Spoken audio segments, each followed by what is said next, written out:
Subscribe to our YouTube channel and press the bell icon to get the latest updates. आज की briefing start करते हैं from the agriculture ministry and then we go to the other ministries.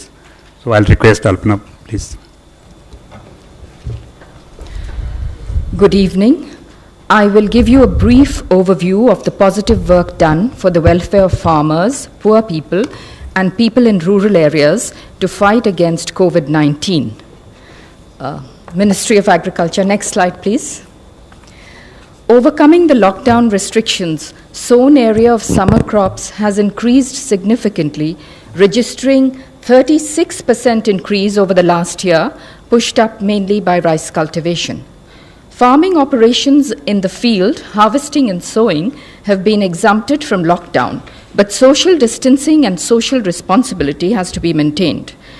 Farming machinery, shops, custom hiring centers, services related to fertilizers and seeds, mandi operations for marketing have also been given concessions from lockdown to enable farming to proceed smoothly. At the Kharif conference recently held, 2020, food grain production target has been fixed at an ambitious 298 million tons. 298 million tons. Next slide, please. To help farmers sustain production, money has been disbursed under the PM Kisan Yojana and the PM Fasal Bima Yojana insurance claims have been disbursed. Pulses have been dispatched to states under the PM Garib Kalyan Yojana. Next. An All India Transport Call Centre 1800180420 has been recently launched, and the Kisan Rath app has been launched to facilitate transportation of food grains and perishables across the state. Next slide, please. Regarding Ministry of Consumer Affairs, Food and Public Distribution, I would like to inform you that face masks and sanitizers have been brought under the Essential Commodities Act. NGOs have been permitted to buy food grains directly from FCI for relief operations. FCI has moved double the average food grains across the country during the lockdown. Next, please.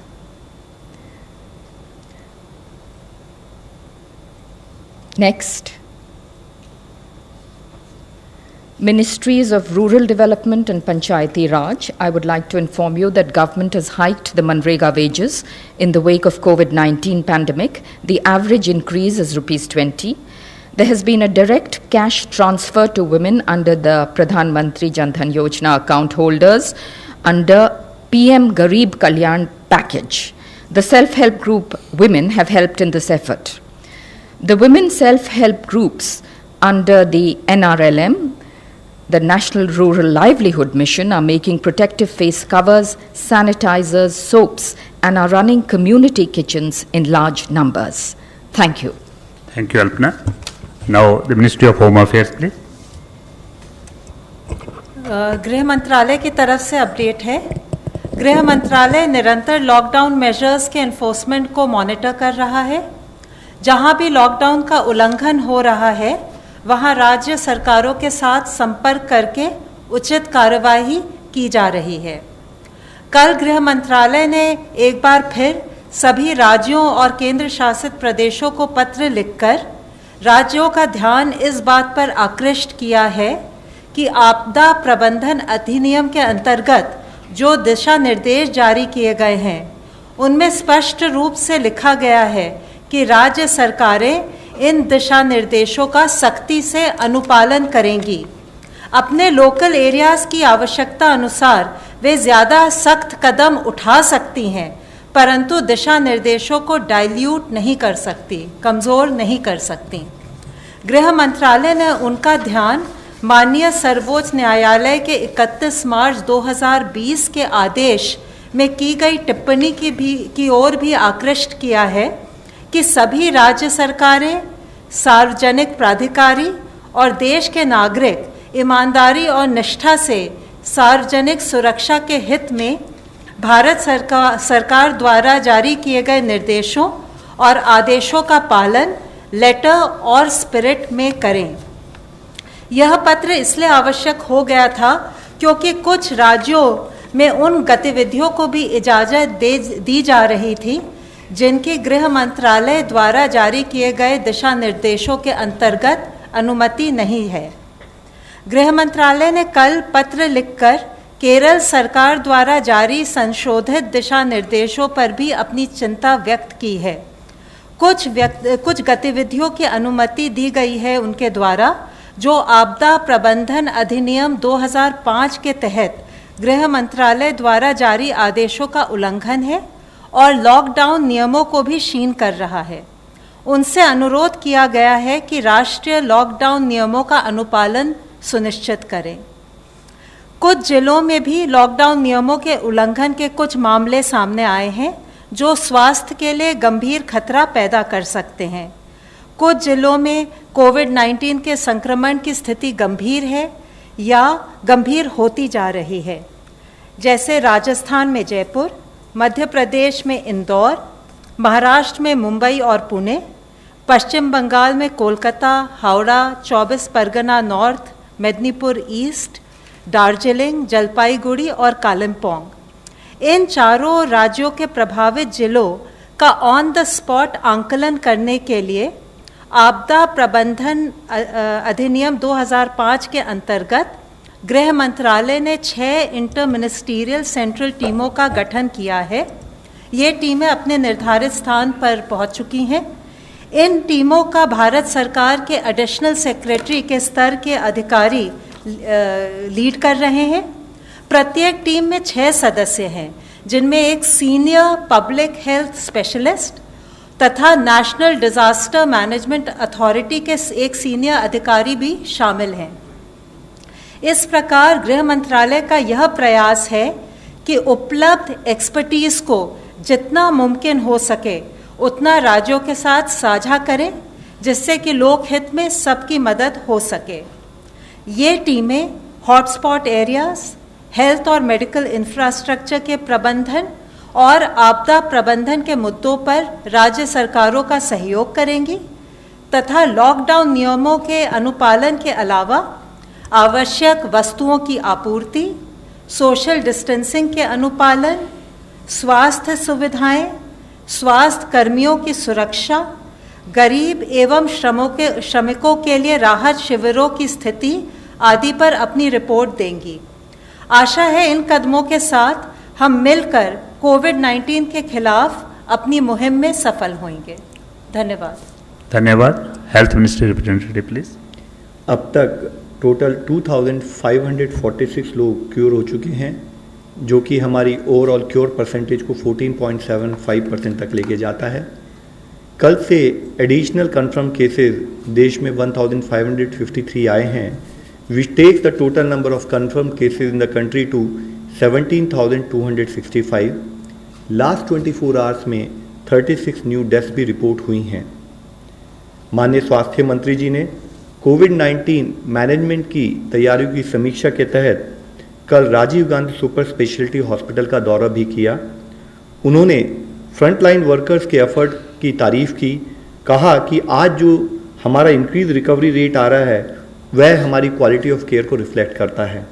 उन्होंने कहा कि lockdown 2.0 के दौरान life में discipline लाने से हम लोग रिच डिविडेंड्स पा सकते हैं, जिससे हमें कोविड की लड़ाई जीतने में सफलता मिलेगी।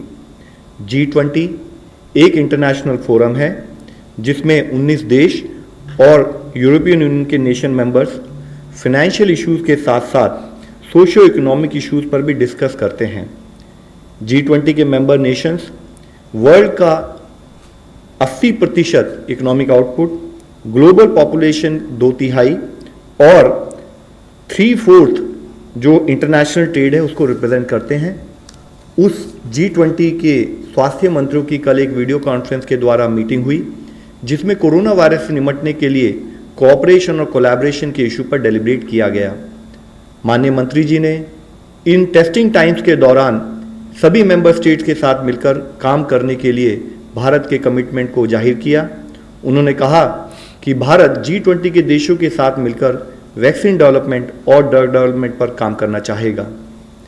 इसके साथ ही गवर्नमेंट ऑफिसेज के कामकाज के लिए स्वास्थ्य मंत्रालय ने अधिकारियों को एक गाइडलाइंस के द्वारा वायरस के स्प्रेड को रोकने में संबंधित प्रिकॉशनरी मेजर की सलाह दी है, जिसमें बताया गया है कि officials reusable cloth face cover use करें, डिसइंफेक्शन प्रोटोकॉल का स्ट्रिक्ट फॉलो करें, फ्रीक्वेंटली सोप या पानी से हाथ धोएं या फिर हैंड रब या सैनिटाइजर को यूज़ करें, और ऑफिशियल्स एक दूसरे के बीच में एडिक्वेट डिस्टेंस मेंटेन करें। साथ ही किसी भी जगह पर 5 से अधिक लोगों की गैदरिंग को अवॉइड करना है।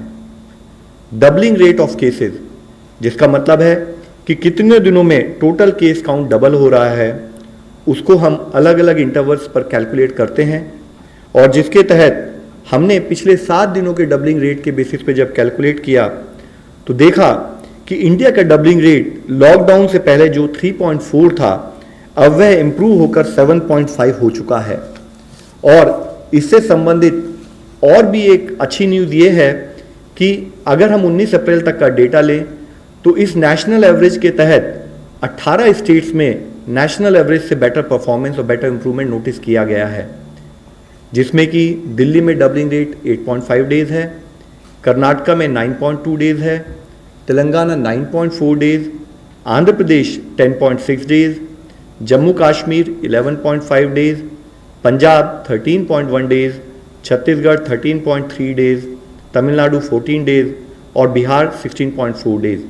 ये जितने राज्य हैं यहाँ पर 20 से कम करीब डबलिंग रेट नोटिस किया गया।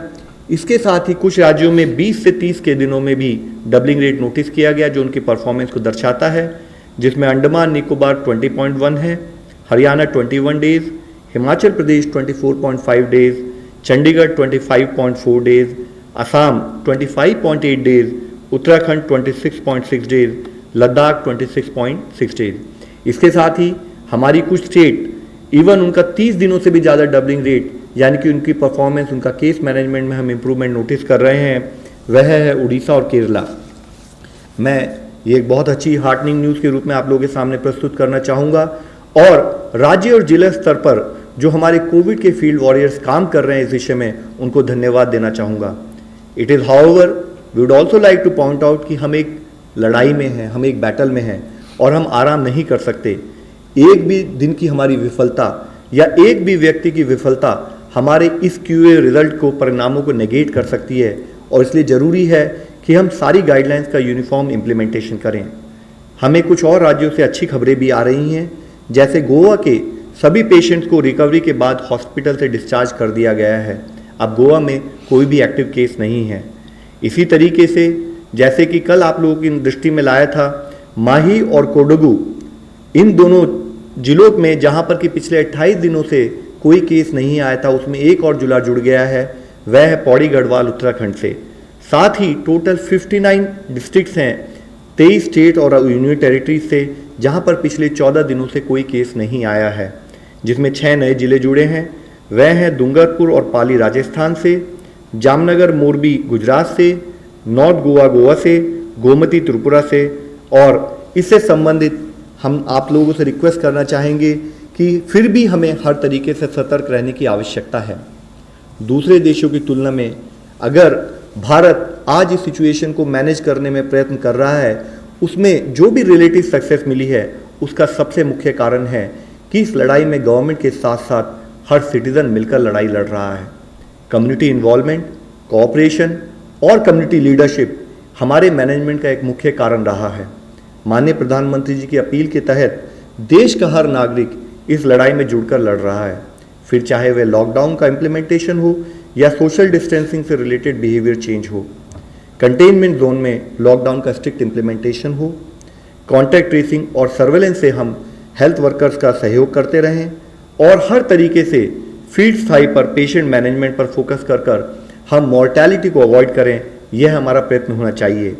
आज जब हम कुछ प्रांतों में रिलैक्सेशन प्रोवाइड कर रहे हैं, तो ज़रूरी है कि हम सोशल डिस्टेंसिंग के नॉर्म्स का पूर्णतः पालन करें, ताकि जो कोविड के केसेस कुछ जिलों में, कुछ राज्यों में कम हो रहे हैं, वे और भी कम हों, और जो जिले ग्रीन जोन में चले गए हैं, वहाँ पर हम सबकी रिस्पॉन्सिबिलिटी है कि वह ज़ीरो केस की स्थिति में ही बने रहें।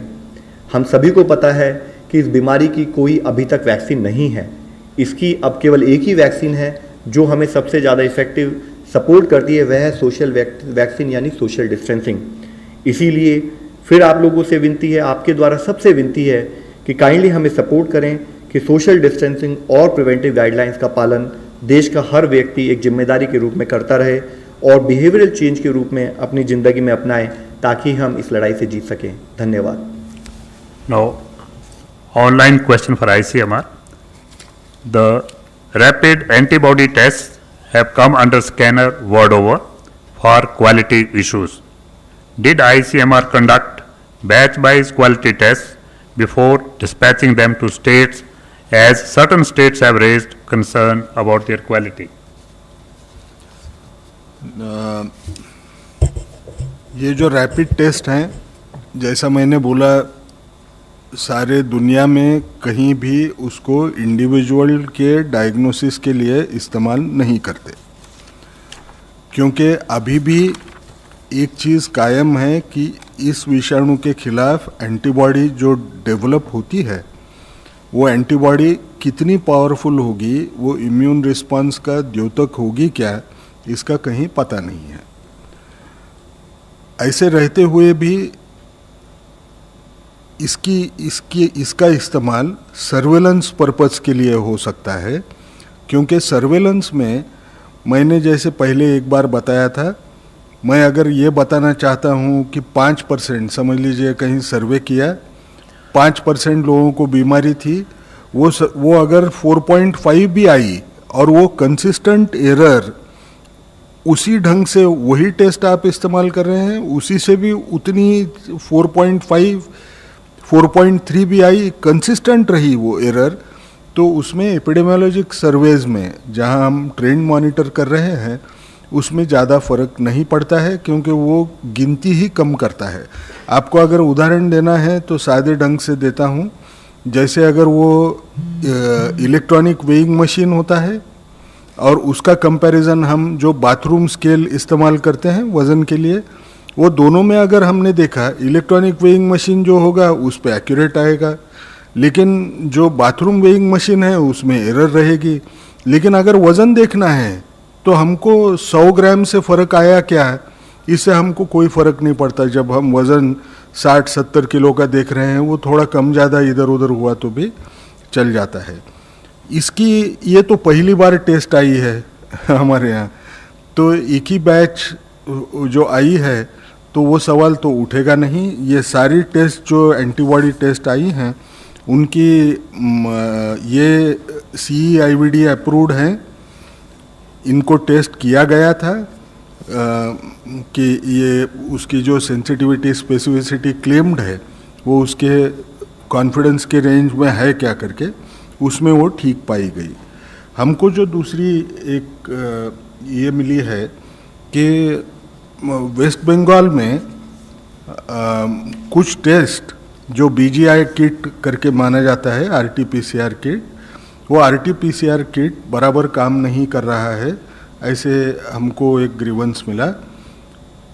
वो ग्रीवेंस के तरफ देखते वक्त 2-3 चीज़ें हमको याद रखना है कि ये BGI kit US FDA approved है, उसके क्वालिटी स्टैंडर्ड्स काफ़ी अच्छे हैं। सिर्फ इसमें एक प्रॉब्लम है कि ये जब किट हमको रखना है तो उसको 20 डिग्री के नीचे टेम्परेचर रहना चाहिए। 20 डिग्री के अगर ऊपर गया तो वो टेस्ट रिजल्ट्स बराबर नहीं आ सकते हैं। तो जो कंप्लेंट थी वो कंप्लेंट ये थी कि कुछ लोगों की रिपीट टेस्ट करना पड़ा, क्योंकि सारे लाइट अप नहीं हो रहे हैं, उसके साथ कंट्रोल जो रहते हैं वो। ये कब होता है, कभी कभार टेक्नीशियन जब वो काम करेगा, ज़्यादा सैंपल नहीं रहे तो उसके स्ट्रिप्स निकाल के उसको और एक बार रन करता है दूसरे टेस्ट को करने के लिए। जब वो वैसे करने जाएगा तो उसने वो कहाँ किट रखा था, वो क्या रूम टेम्परेचर पे छोड़ के उसने फिर टेस्ट करने की कोशिश की, उसके ऊपर वो आमादा होगा। लेकिन हमने वेस्ट बंगाल गवर्नमेंट को भी बताया है कि जो NIV में हम किट इस्तेमाल करते हैं वो किट तकरीबन 10,000 टेस्ट के लिए काफ़ी हैं। वो नाइसेड में हैं कलकत्ता में, वो हम उनको टेम्पररी वो क्राइसिस टाइड ओवर करने के लिए दे रहे हैं। Mr. Sunil Prabhu, NDTV.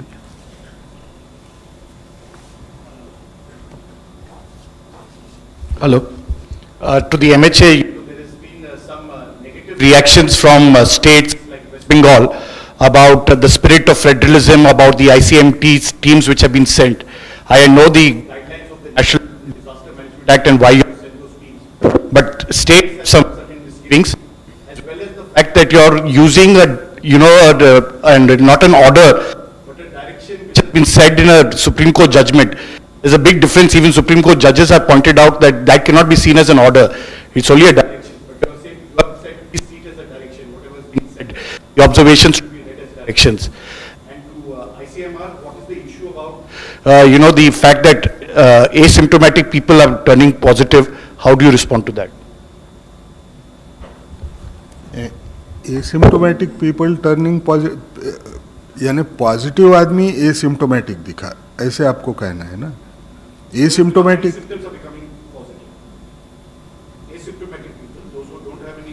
तो वो तो हमने पहले भी बहुत बार बताया है, 100 लोगों को अगर इन्फेक्शन हुआ तो उसमें से 80 लोगों को इन्फेक्शन उसमें कोई लक्षण दिखाई नहीं देता। वो दिखने को भले एसिम्टोमेटिक रहे, उसको अगर हम जांच करें तो उसकी भी टेस्ट पॉजिटिव आने का चांस रहता है। As I mentioned, that the purpose of constituting the interministerial teams is to provide support and assistance to the states in their endeavor to combat COVID-19. The teams have been very carefully constituted so that support can be provided both from health aspects, from administrative aspects, from disaster management aspects, and I'm sure the states will benefit with it. As regards what our orders say, the orders are available on the website. I would request you to read them very carefully. It's very clear what the order says. It mentions the observations of the Honorable Supreme Court, but the orders have been issued under various provisions of Section 35 of the Disaster Management Act. Thank you. Another online question. Is it just what the spirit of federalism, because states are worried? Okay, it's all right. I think that's 30 journalists in Mumbai tested positive. Will the Ministry of Health and Family Welfare test all the journalists on ground? I think this is of concern to everyone of Sir, it is present. important. We have already been highlighting multiple times. We have talked about it. Infection prevention management is a very important component of disease management. And what we are hearing about our journalists becoming positive is definitely very unfortunate news. We would request that kindly, when you are attending to your call of duty, follow the required precautions, follow the required social distancing norms, and also use face mask or face covers. So, and besides keeping the distance. And as far as the sampling is concerned, sampling criteria is very clear. And as per that sampling criteria, anyone who need to be tested will be sampled. Mr. Ashok Raj, ANI. Hi, sir. My question is, if someone tests positive or confirmatory RT-PCR test done, there were reports that this Chinese antibody test have been faulty in the past. In this a concern, because of lot of cases have come positive that have no symptoms, and this Chinese antibody rapid testing kits have a track record of being faulty. ICMR. मैं नहीं बोलूँगा ना कुछ problem नहीं, हमने बार बार एक कहा है, एंटीबॉडी टेस्ट देरी से पॉजिटिव आती है, उसको पॉजिटिव आने को एक अंदाज बताया जाता है। एक ही स्टडी है, एक समझ के चलिए, एक ही स्टडी है जो बोलती है 15 दिन के बाद में वो टेस्ट पॉजिटिव आती है।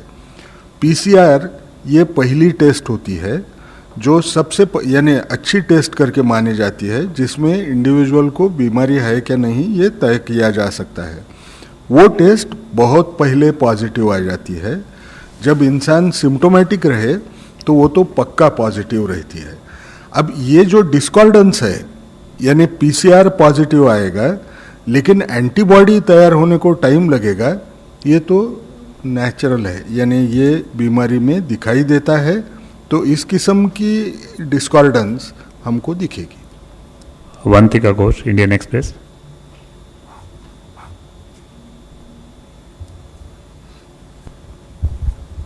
Sir, I have two questions. One is for the Health Ministry and one is for ICMR. The MHA order, it says it is clear to the central government that the situation is especially serious in Kolkata, Howrah, Mednipur East, 24 Parganas North, Darjeeling, Kalimpong and Jalpaiguri districts in the state of West Bengal. So I would like to know what is the situation health-wise, what are the circumstances that necessitated this? And to ICMR, sir, if 80% of our cases are of all COVID cases are asymptomatic, then isn't it time that we revise the testing strategy and remove all those symptomatic? Because except in hotspots, all the people and except for the asymptomatic contacts, you're testing everybody when they are symptomatic. So is it time to revise that strategy? Ma'am, we have been highlighting that when we identify which are the areas which are our areas of concern, there are primarily two major criteria. One is in some places if higher number of cases are noted. Second is also the fact where rate of growth of the cases or the doubling is high or the doubling rate is low.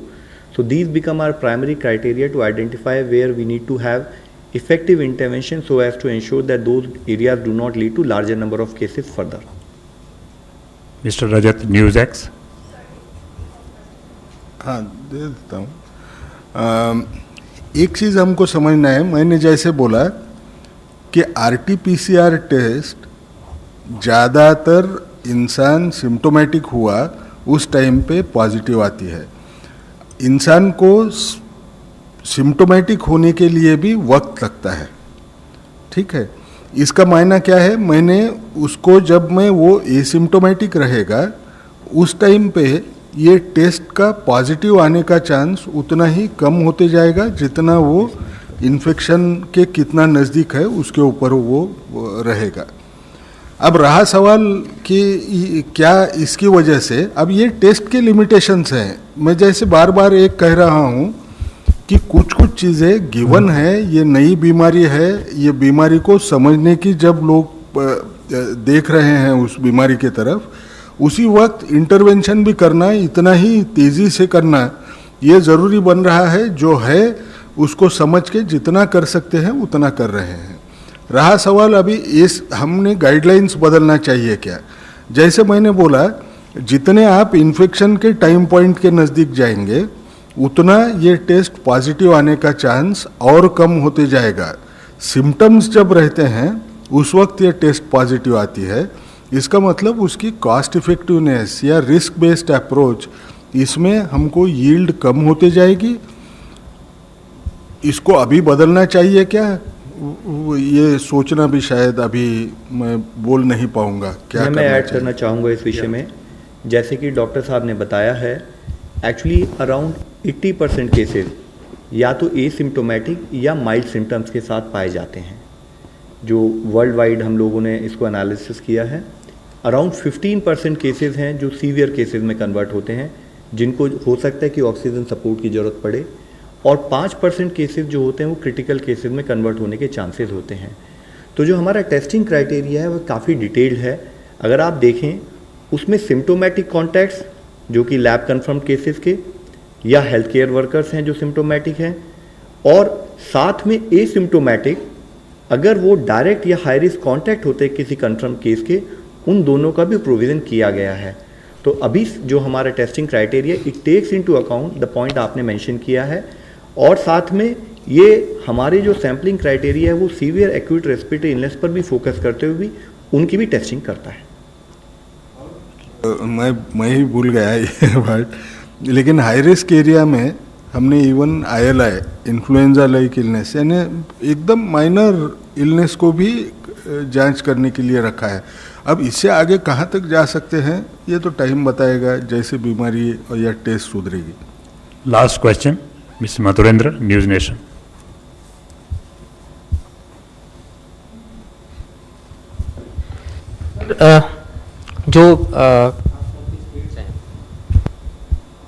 Hello, प्रदेश की हम बात करें तो यहाँ पर ये देखा जा रहा है कि लगातार केसेस बढ़ते जा रहे हैं। हम तबलीगी जमात की तो लगातार चर्चा करते रहे हैं कि 23% अप्रॉक्स उनका कंट्रीब्यूशन है, लेकिन इन स्टेट्स में क्या कहेंगे, महाराष्ट्र में खासतौर पे, गुजरात, राजस्थान, तमिलनाडु में और मध्य प्रदेश में क्या रीज़न रहे कि यहाँ पर लगातार केसेस बढ़ते रहे और मेजर कॉज क्या रहा। दूसरा सवाल सर इसी में मैं जानना चाहूँगा कि चूँकि 80% कैरियर एफर्ट कर रही हैं, इसी तरह हमारी टीम्स जितने भी स्टेट्स में ज़्यादा केसेस पाए जाते हैं तो उनके साथ भेजते हुए, उनके साथ डिस्कस करते हुए कैसे स्ट्रैटेजाइज किया जाए, हम उस पर काम करते हैं। इससे पहले भी हम लोगों ने कई बार इस पर डिस्कस किया है कि अगर हमारे पास केसेस आते हैं तो हम उसको 2 पार्ट में डिवाइड करते हैं, या तो हम उसे क्लस्टर मानते हैं या मल्टीपल क्लस्टर यानी कि एक लार्ज आउटब्रेक के तहत ट्रीट करते हैं। और उन जो हमारे क्लस्टर या लार्ज आउटब्रेक के हिसाब से ट्रीट करते हैं, जो हमारा प्रोटोकॉल होता है वो स्टेट के साथ डिस्कस करके, फील्ड एडमिनिस्ट्रेशन के साथ डिस्कस करके उसको कंटेनमेंट के एफर्ट्स किए जाते हैं। और जो इशू आपने बताया, वाइल डॉक्टर गंगा खेड़कर साहब will further this thing in that, मैंने इससे भी पहले आपको बताया कि 80% केसेस एसिम्टोमेटिक नहीं होते, 80% केसेस एसिम्टोमेटिक और माइल्ड सिम्टम्स के साथ होते हैं, तो हम उनको ट्रैक कर सकते हैं। और रही बात इसकी कि कैसे हम उन लोगों से बचें, तो इसमें इशू ये होता है कि जब आप एक केस को एनालाइज करते हैं तो आप देखते हैं उसकी कोई कॉन्टैक्ट हिस्ट्री या कोई ट्रैवल हिस्ट्री तो नहीं है, और उसके बेसिस पे साथ में उसके क्या जो डिजीज़ के सिम्टम्स हैं या उसके contact history, you can always make a clinical assessment कि आपको किसकी टेस्टिंग करनी है और किसको होम क्वारंटाइन या फैसिलिटी क्वारंटाइन सजेस्ट करना है। Thank you friends, thank you very much. इसमें सिर्फ 2 लाइन ऐड करता हूं जो लव अग्रवाल साहब ने आपको बताई। हर पॉजिटिव इंसान को हम आइसोलेट करने का तो बोलते हैं, सिम्टोमेटिक होगा एडमिट करना है तो एडमिट करने की बात करते हैं, ये स्टैंडर्ड अप्रोच होता है। हाँ, कोई इन्फेक्शियस डिसीज जो रेस्पिरेटरी मोड में का है, अगर ट्रांसमिशन होने का चांस है तो उसको अलग से करो। लेकिन जब हमको एसिम्टोमेटिक लोग दिखते हैं तो हमको दूसरा रास्ता क्या होएगा, सब लोगों को जो उसके कांटेक्ट होंगे उनको या तो हम होम बेस्ड आइसोलेशन करें, नहीं हमको अगर पूरे लोग मालूम नहीं है तो हम जैसे आज हम बोल रहे हैं हर इंसान को बोलें कि आप फिजिकल डिस्टेंस सेफ रखो, जहाँ तक हो सके लॉकडाउन पालो। इसमें क्या एक अंदाज आ रहा है कि जो भी होगा, सिम्टोमेटिक होगा या एसिम्टोमेटिक होगा, वो एक दूसरे से वो इतने नज़दीक नहीं आए जिससे ये ट्रांसमिशन हो पाए।